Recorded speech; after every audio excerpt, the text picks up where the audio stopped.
I think there's this new race to the top in terms of poker technology, new solvers, new features for solvers, new um, RTS type like semi cheating devices. There's a lot of basically data banks of solves out there that are commercially available. GTO trainers where you can buy packs of solves and then input them into, simple or pio or variety of other kind of training solutions. I don't use any of them and don't recommend any of them for a couple reasons. First, whenever you're looking at like a GTO trainer, essentially the best thing you should do is take the majority action every time. And essentially, what this teaches you is to play this default overly conservative style, as in you always are taking the majority action, and it doesn't really give you a lot of room to, check back top pair occasionally and let your opponent bluff more, and then realize that, oh, they're making mistakes at different parts of the game tree, which is possibly one of the most important skills that you should learn when you're playing against opponents is where are they making mistakes in the game tree, and how can I exploit them, and how can I get to that node of the game tree as often as possible. So, for example, if I check back an ace-high flop, my opponent should be checking to me a lot or over-betting. And let's say that when I check back an ace-high flop, my opponent is betting, half pot 50% of the time. They're making a huge mistake, and I should be checking back more often on the flop to be able to, punish them for that mistake. The other problem with, learning a style from merely using a GTO trainer is that if you are always taking the same action with the same approximate hand strength, and that gets reinforced by using these trainers, you start really getting punished by players who are more observant and realizing that you are not capable of mixing it up, and very often, despite taking lines that are constantly GTO approved, you're often going to just be playing in a pretty predictable manner. And, if you're playing in a pretty predictable manner where you're just betting your high equity hands and checking when you have air, well, you don't really need for a real-time solution for that anyways.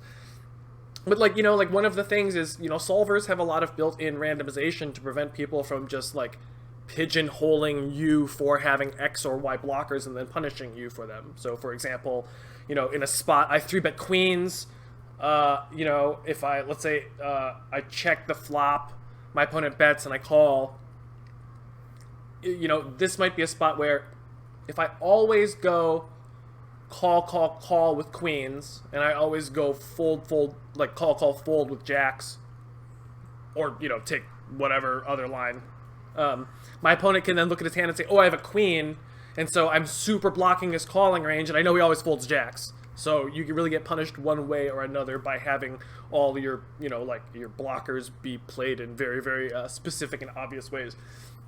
And so I think this solve is one of the reasons why I really don't like training with a GTO trainer, and I don't really care about a lot of the bells and whistles of a solver, because I'm mostly focused on studying what is the intention of a hand for multiple streets.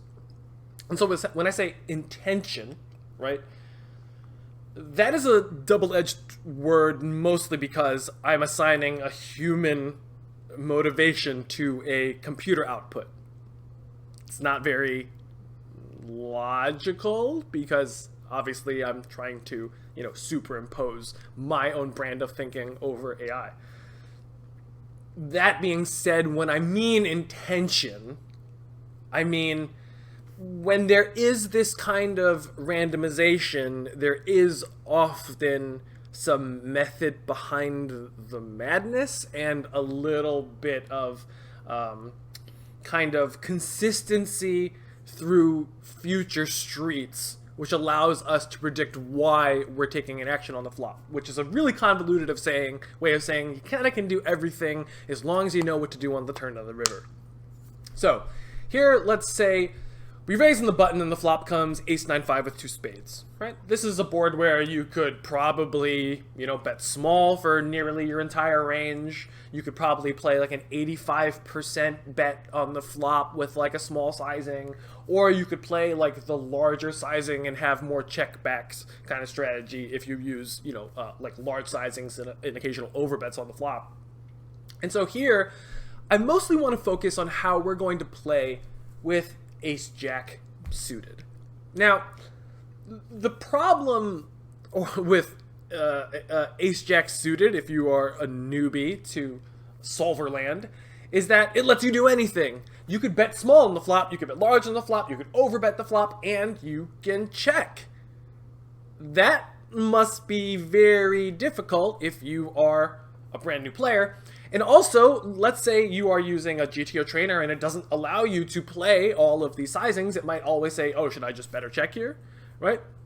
So here you can really do anything.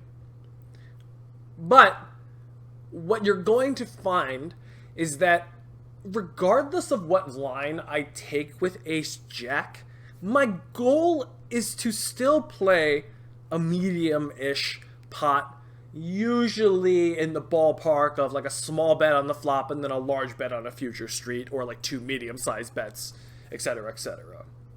So let's say we bet small on the flop and your opponent calls and it's a blank on the turn. Your opponent checks and ace-jack is going to be an overbet or a check. Now, the times it does overbet and it calls, and let's say it is like a relative blank ace-jack, I predict is going to be checking a lot on the river, right? So again, it bets small on the flop, overbets a turn. Make sure that by the time it gets to the river, it is playing a pot that looks to be, like in the ballpark of 33 big blinds. So let's say we actually check the turn, and we get that, we get a relative blank on the river. Solve, solve, solve, solve, solve. And our opponent checks to us. Right, ace-jack now is often going to be a pot-sized bet on the river. So again, the same kind of scenario where we wanted to start with, like a small bet on the flop, wanted to somehow get a large bet in on a future street. Let's say we check back here and our opponent bets, relatively small. Well, then ace-jack is going to be a raise because our opponent is trying to say, oh, we want to play the smaller pot-sized bet, but we know that with ace-jack, we want to play a slightly larger one, right? So as long as you kind of have this intention in mind to play a target pot size with ace-jack, you'll generally know where you want to put it in your range. So, when you get to the river and your opponent makes a small bet, you can clearly say, ace-jack is strong enough that I wanted to have, put this into my raising range here for, a small sizing. Similarly, let's say that we start by overbetting ace-jack on the flop, our opponent calls, right? So we can imagine, if we wanted to play a small bet and then like an overbet or a pot-sized bet, right, on a future street, after we overbet the flop, we probably don't want to play like a ginormous pot down the road. So if I'm going to start with an overbet or a pot-sized bet, it's rarely with the intention to go low, like pot and then overbet on a future street and then maybe check the river, because then the pot size that we're going to be playing is going to be relatively large. So even if we have like a blank here and it comes a blank on the turn, in a previous line where we saw if we go small on the flop but it comes a 2, we're going to overbet ace-jack. Here, after we overbet the flop and it comes a 2, ace-jack is going to be a very obvious check. Alright, so we check here. Let's say we get to that same 7 river, right? And now our opponent puts in, right, a pretty small bet. Right? If we started with a small bet on the flop, then this now would become a raise when our opponent bets small. But when we overbet the flop, and now we get to the river and our opponent bets small, this hand is a very comfortable call. And so, if you're playing with the GTO trainer, you don't get to ever say, I can take any line I want as long as it is with the intention of playing a generally, a medium-ish pot, right? So, for example, let's say we check back, our opponent, bets small on the turn. We're very comfortable either putting in the raise now or, calling here and then putting in a raise on a future street. But if our opponent overbets, obviously we're now just going to easily be able to call with ace jack. Let's say it's, you know, the river 7 again. And our opponent, as long as they don't just go absolutely ham on us, we're probably going to be okay. So like if they overbet here, or I'm sorry, if they overbet all in, yeah, ace jack, now it's out of its league in terms of, you know, putting in the amount of money that it intended, right? Now suddenly its intention is out the window, and now it's facing just like ridiculous pot size, ridiculous, over bets. I don't know why I'm having so much difficulty saying this on the river. And again, if our opponent bets, something like half pot after he overbets a turn, yeah, ace jack again is going to be in the general ballpark, still going to be a pretty easy call. So when you are training on your own and you are like looking through these solves, I think it's much more important to say, I'm going to bet or check this hand with X or Y intention, rather than simply saying, I'm just going to take this action in a vacuum, right? And this is very similar when I play, and my students are watching me. I'll have, a hand, and on the flop, I immediately will say, this hand is going to probably end up being a triple barrel for me because of its blocker properties or unblocker properties, right? Or if I hit a made hand on the flop, I can say, okay, cool, this hand is strong enough that I want to go for clearly 3 or 4 streets of value, in which case I'm going to go for, like bet over bet and try to jam all in. So assigning intention is much, much more important than being able to just merely look at a hand and acknowledge how you should be playing on that individual street.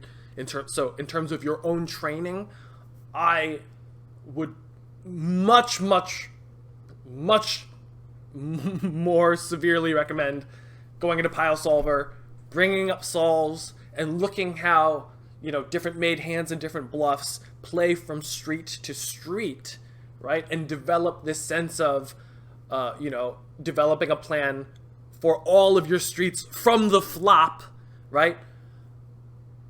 Very often I can say, oh, okay, on ace 9-5, I'm going to bet X hands when it comes to blank, and I'm going to bet Y hands when it comes a club, and I'm going to bet Z hands when it comes, a 7, 6, 10, 8, etc., etc., etc. Once you develop that sense, your game is going to be much, much better than simply being able to look at an Excel spreadsheet or look at this list of solves and say, okay, cool, I should do this here in this one spot, without understanding what your entire strategy is, not only in that node of the tree, but in future nodes. Hopefully this was helpful. Hopefully sometimes I didn't wander into abstraction. I try to keep my lectures and videos as jargon-free as possible, because I think very often when you have to develop a lot of jargon, it's because you didn't develop ways to talk about fundamentals in exceedingly complex ways. So you have to develop new, kind of esoteric terminology. As always, please check out my own website, overnightmonster.com. We have recently been running a series of workshops over the summer for people who are, trying to step up their game before the World Series of Poker, which I am going to be attending and playing a bunch of events.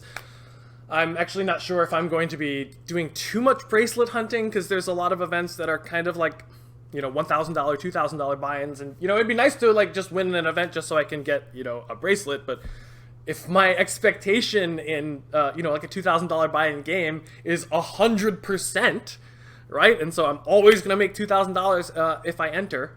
I'm still losing money compared to probably just like the EV of grinding 2 days worth of juicy 5.10 to 25.50 cash games, right? So gonna figure out what my plan is, but hopefully I'm gonna be able to see a lot of you guys in Vegas. I know that a lot of Overnight Monsters are gonna be out there, and I know that a couple of them are actually out there playing poker as we speak.